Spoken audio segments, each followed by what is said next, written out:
Uh, Good afternoon. So, we'll start again with two more problems. Tapos after two problems na yun, let us take a 25-minute break to 30-minute break. And then another two problems about the basic processes in air conditioning. Now, nakaraan, we left off with sensible heating and sensible cooling. And now, we'll begin with heating and humidifying problems. I have prepared here two problems. So, to refresh your memories about heating and humidifying, yan po yung process from 0 to 5 na sinasabi ko that tumaas or you heat up something, you heat up the air where it gained nag-gain siya ng specific humidity. So, nag-humidify siya. So, what happened? Air can be simultaneously heated and humidified by either drawing it through the spray uh, or one sprays of warm water. Ito, sabi dito. Uh, Ulitin ko, air can be simultaneously heated. So, you heat up the air and humidified. Kasabay yun. Habang iniinit mo siya, nilalagyan mo siya ng humidity. Either by one process. Okay, number one, drawing it through the spray ng water, kung saan yung water na yun is not cold, it is hot, or over trays of warm water. The water must be heated during the process in order to supply the latent heat needed for evaporative process or evaporation. In this process, the dry bulb temperature, the wet bulb temperature, and the moisture content of the leaving air is greater than that of the entering air. Ito. So, yung leaving is always greater than the ones you introduce into the system. And as an analysis, okay, we have here a problem for heating and humidifying. So, there are 35.24 kilograms of air per minute supplied at 23 degrees Celsius dry bulb with 40% relative humidity and is heated using trays of warm water to 40 degrees dry bulb and 25 degrees wet bulb temperature. Compute D, number 1, heat absorbed by the air in kilowatts. Letter B, the mass of steam added in kilogram vapor per second. C, the initial and final volume of air in cubic meter per minute. So, i-drawing natin yung system. Now, we have here a ducting system kung saan nag-i-introduce tayo ng warm water. Okay? Yun. Dito pumapasok yung warm water.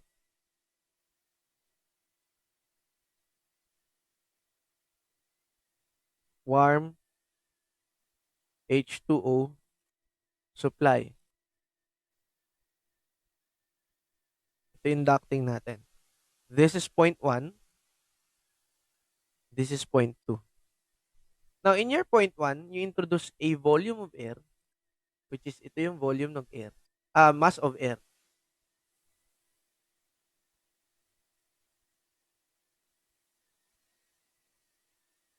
That is equal to 35.24 kilogram per minute.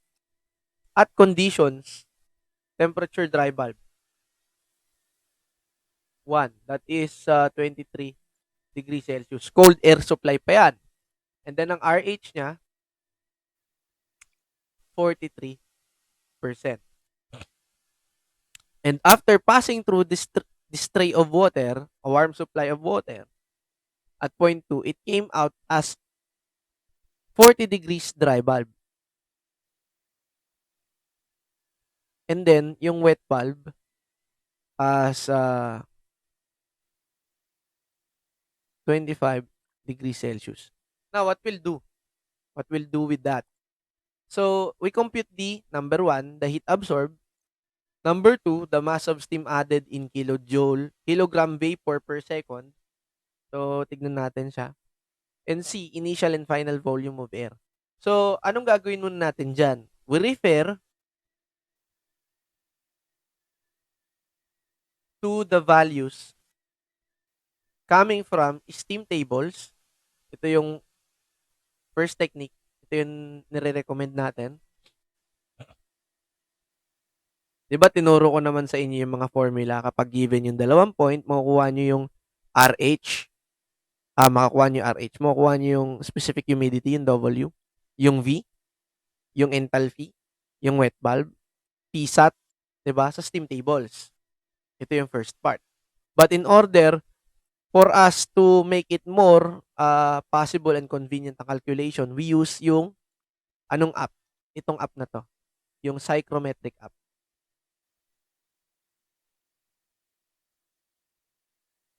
Ito na gagamitin natin. Ito, let us call for another discussion kapag steam tables ang gagamitin. Now, refer to your app. So, let us go to the app. Now, 2 points are given. Sa point 1, meron tayong we have at point 1 na 23 degrees Celsius and then relative humidity na 43%. And then, na-check na natin and then submit. Na-i-plot natin kung saan. So, here. Mamaya, i-plot ko siya, ha? So, kunin muna natin yung mga values. At point 1, ano mga kinukuha nating values dyan? Isa natin. Dry bulb, temperature, wet bulb, temperature, dew point, specific humidity at 1. Ano pa? Specific volume at 1. Enthalpy at 1. Kompleto na ba? Wet bulb, dry bulb. Okay. So, makuha natin yung mga values na yun. Nabura. So, the values.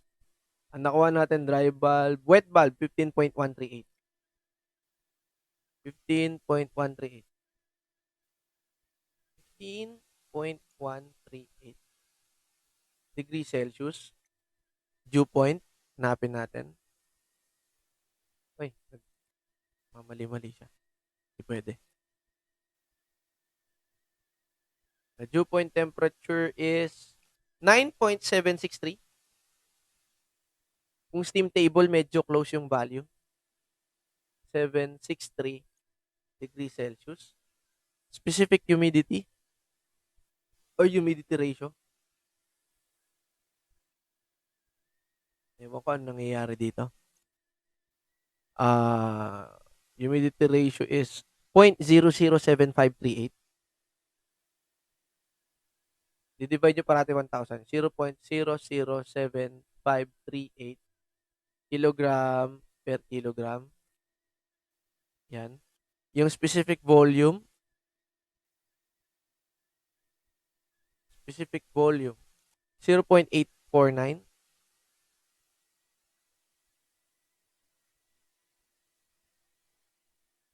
Meter cube per kilogram. And H enthalpy. Specific enthalpy will be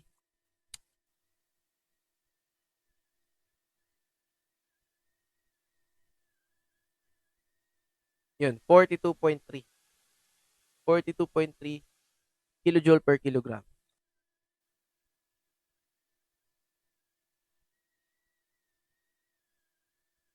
Ayan yung point 1. How about point 2? Given yung 2 points dyan, di ba? So, temperature dew point, 2. RH, 2. Specific humidity, 2. Specific volume, 2. And then H, 2. Okay. Temperature dew point at 2, ano binigay dyan? 2 points, 40 and 25. So, we'll just change this one. Wet bulb. 42 and 40 and 25. 40 and 25. So let us get the values. So, dew point, 18.997. 18.997 degrees Celsius. 18.997 degrees Celsius. RH, relative humidity will be 29.758.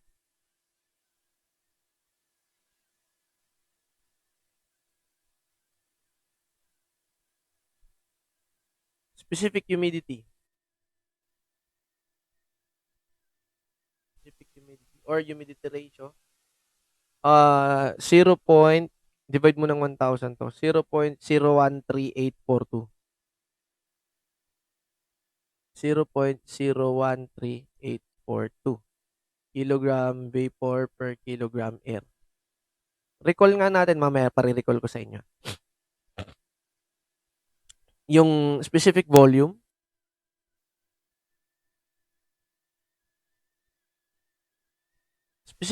will be 0.097, 0.907 meter cube per kilogram. H2 will be 75.851. 75.851 kilojoule per kilogram. Sir, i-recall nga natin. Parang hindi nyo nare-recall eh. Paano natin kukunin itong W? Sige nga, yung formula niya. Di ba dapat 0.622 PV over PA minus PV. Eh, hindi given yung PA. Anong gagamitin mo dyan? P total. Where PT is always atmospheric at 101.325 kPa. Saan mo makuha yung PV? Sige nga, PV is equal to Psat at dew point temperature. Tama? Yung RH, how will we find? Sa steam table, paano yan? RH is equal to PV over Psat at temperature dry bulb. Times 100%. Huwag nyo kakalimutan to. How about naman yung enthalpy? Sige nga, the enthalpy is equal to Cp times dB na given plus yung specific humidity ratio multiplied to Hg, where Hg can be found using approximation formula. Hanapin natin dito, nasaan yun? The approximation formula is ito, 2501 plus 1.88 times dB kapag SI. Diba 2501 plus 1.88 multiplied to dB or dry bulb temperature. Dito lang yun. Dito lang po iikot yan. Kapag steam tables. Madali rin naman sa steam tables. Okay? Yan yung formula. Lagyan natin dito. For steam table solutions.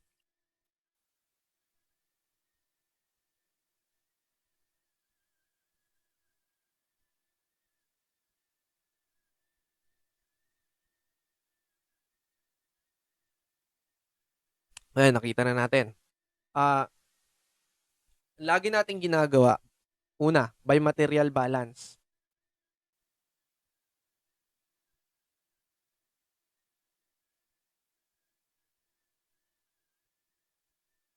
Okay. By material balance, titignan muna natin kung ano ba yung mangyayari sa air natin. So, we have here air. Kasi ang air, composed yan ng yung mass ng dry air, 1 sa point 1, and yung mass ng water vapor at 1. Kailangan makita ko to sa mga solutions nyo ha. So, 2.2. Meron tayo dyang mass ng dry air. 2, meron tayong mass ng water vapor. And then, meron tayo ditong i-apply na steam, di ba? Mass ng steam. Oh, 'di ba mass in is equal to mass out.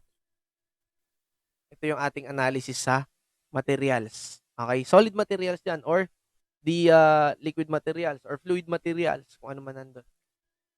Now, we analyze for dry air, 'di ba? Meron tayong yung mass ng dry air 1 will be equal to mass ni dry air 2 and that is equal to the total mass ng air dun sa system natin. Okay, take note of this. How about yung water vapor? Yung water vapor natin, yan yung mag-a-absorb ng heat coming from the steam. So, mass of water vapor, 1. Saan pumasok? Parehong pumasok. Ayan, dalawa yung pumasok. Yung steam tsaka water vapor. Okay. Plus, mass ng steam will be equal to yung lalabas. Ito, water vapor. Mass ng water vapor 2. So, we finalize. So, the mass of the steam will be equal to the mass ng water vapor 2 minus mass ng water vapor 1. 'Di ba? Ano ba ang analysis natin diyan? Okay, ay yung ating mass ng water vapor. By analysis, 'di ba? Take note that yung mass ng water vapor mo is equal to simply mass ng dry air multiplied to specific humidity. O ngayon makukuha natin. Oh, pwede nating palitan 'to, 'di ba?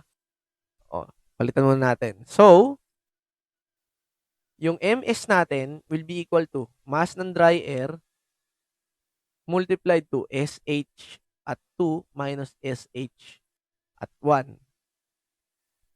Sir, 'di ba ang mass ng dry air is mass ng air? Pwede nating palitan.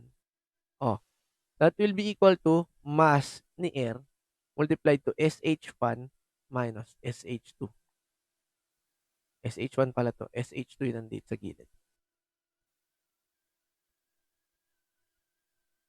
Okay, na-derive natin yung for mass of steam. So, we can now get the mass of the steam.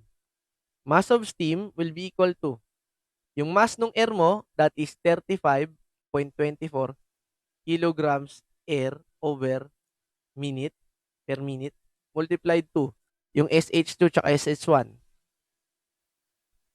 Ito, tsaka ito. 0.013842. 0.013842 minus 0.007538. 0.007538 kilograms vapor per kilogram air. We cancel all the same units, yung kilogram air, multiply na 35.24 multiplied to 0.013842 minus 0.007538. Ayan. So, MS. The mass of the steam,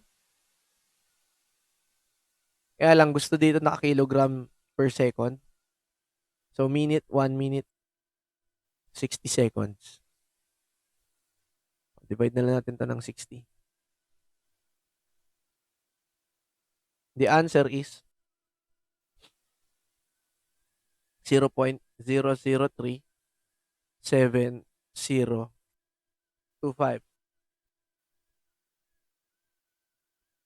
kilogram vapor in every second. That is the mass of the steam that flows in your system per second. Now, by energy balance naman,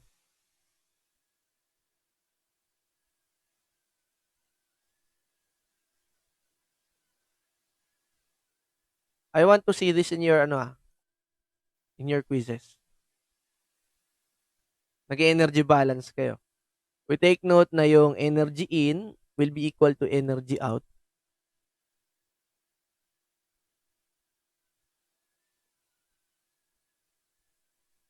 So, this is your air.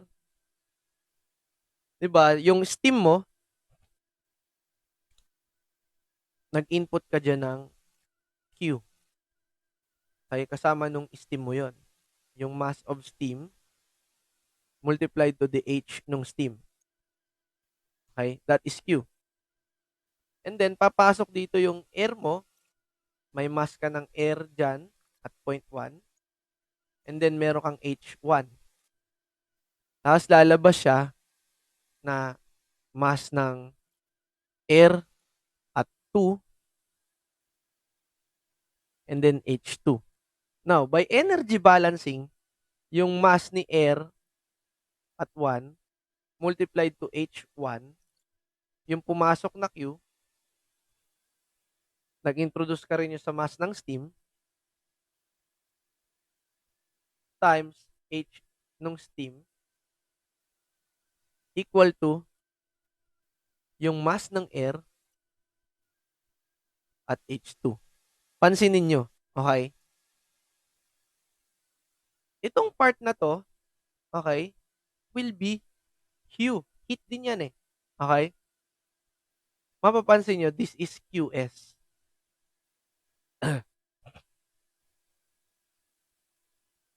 Hindi. I-simplify ko muna. Simplify pala muna natin. Let us simplify. Pagsamahin natin yung may mass ng air, dito lahat. So, Q plus MS HS equal to yung mass ng air, i-transfer ko dito. So, mass ng air, factor out yung H2 minus H1. Oh, meron na tayong bagong equation. So, this will become the sensible heat. This will become the latent heat. And this will become the total heat. Yan tatlong yan. Okay? So, QS plus QT will be equal to, QS plus QT tuloy. QS plus QL, latent heat coming from the steam. Yan. So, QT will become, ito yun, no? MR H2 minus H1. So, MR, 35.24 kilograms per second. Minute ata to. Minute. Kilowatt ang hinahanap natin. O, di-multiply natin ng 1 minute per 60 seconds. Multiplied to H2 minus H1. H2, H1. 75.851 tapos 42.3. 75.851 minus 42.3 kilojoule per kilogram. We cancel all the same units, kilogram, minute, and minute. And then, we'll arrive with kilojoule per second. Diba ang kilojoule per second is kilowatts. Okay. We can now solve for QT or the total heat of the system. That is 35.24 divided by 60 multiplied to 75.851 minus 42.3. The answer will be how many kilowatts? 19.706 kilowatts ang heat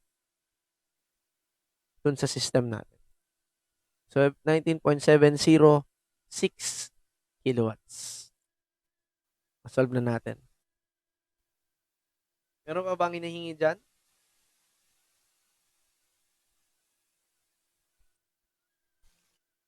So, ano pa hinihingi dyan?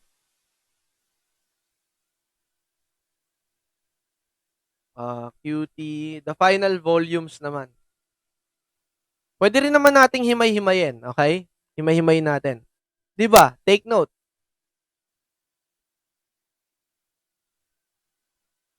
Pwede natin itong masolve. Okay? Using QS plus QL equal to QT.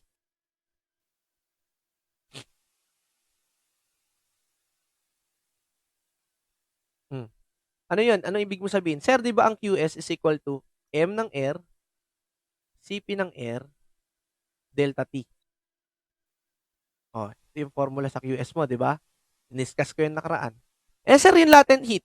Nako, ito yan mga kaibigan. Sa latent heat, di ba? In order for you to change water into steam, you need 2,500 approximately kilojoule per kilogram of energy, di ba? You need 2,502 kilojoule per kilogram of water to turn steam. Okay? So, this is MS, HS. Ano yung HS natin? Sir, yung sinasabi mo, 2,502 kilojoule per kilogram. Take note of this. Try natin kung magiging eksakto siya dito. So, QS, yung mass ng air mo, 35.24 kilogram per minute multiplied to 1 minute every 60 seconds multiplied to CP, 1.0062 kilojoule per kilogram degree Kelvin. And then the change in temperature from 0.1 to 2. So, 40 minus 23 degree Kelvin. We cancel all the same units.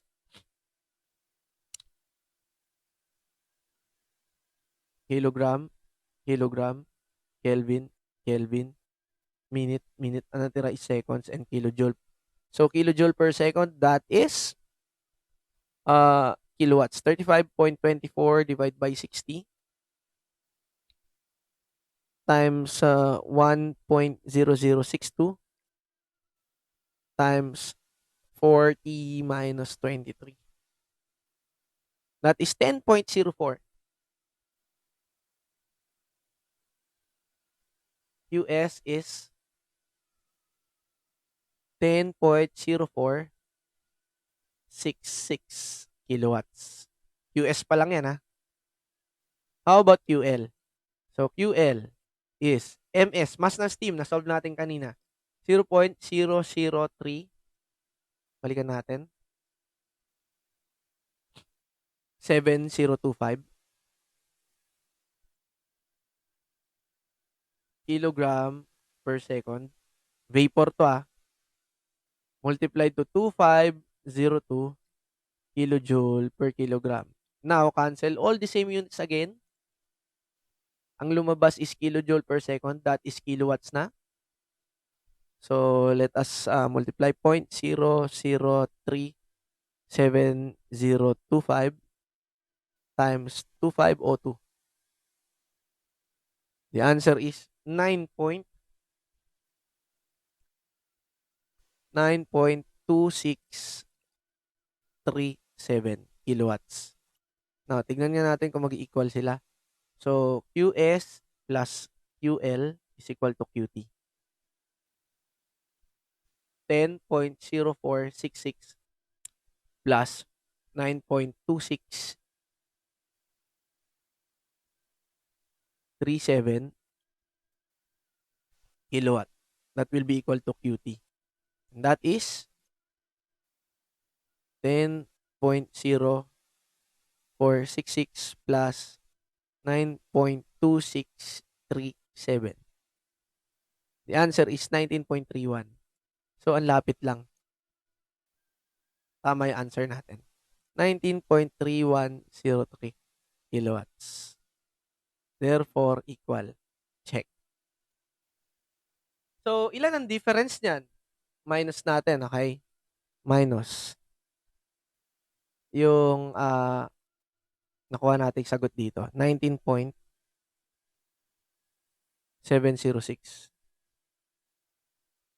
So, a difference of 0.4. Almost 0.4. Okay? Difference of QT.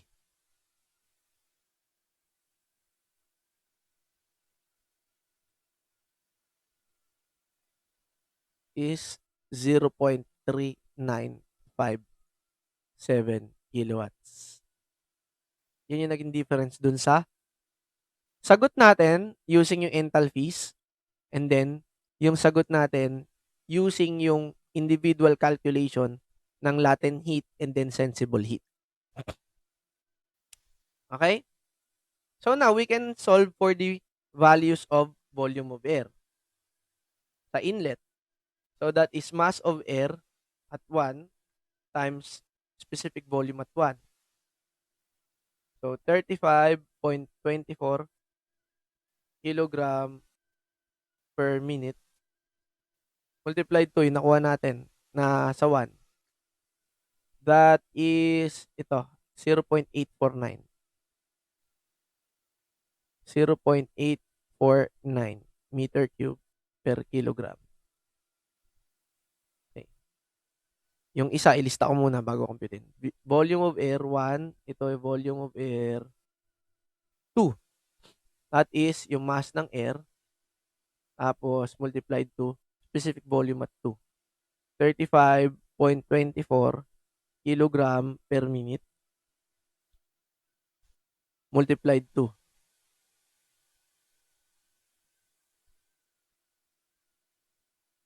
Ito, 0.907. 0.907 meter cube per kilogram. Then we can solve 35.24 times 0.849. That is 29.922 meter cube per minute. Kasi cancel to eh. That is the volume of air at 1. How about the volume of air at 2? Palitan na natin to na 907. The answer will be 31.9627 meter cube per minute. Now, if we will have to plot this on our psychrometric chart, okay? Plot natin.